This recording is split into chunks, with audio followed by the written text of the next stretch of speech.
Hello, good people. I'm Chef Robbie Hooker with Crane Food Service Solutions.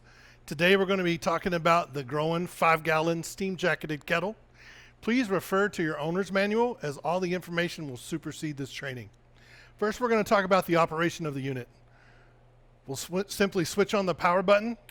The unit will come on.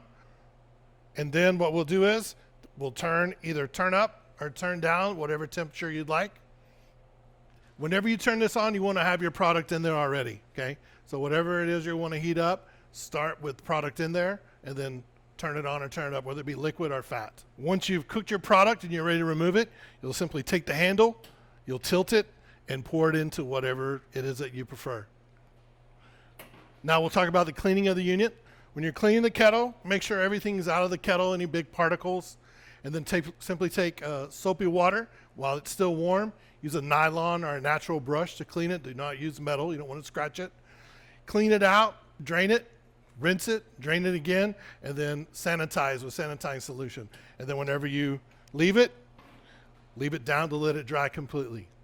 If you have any other questions, please feel free to reach out to your Crane rep. Have a great day.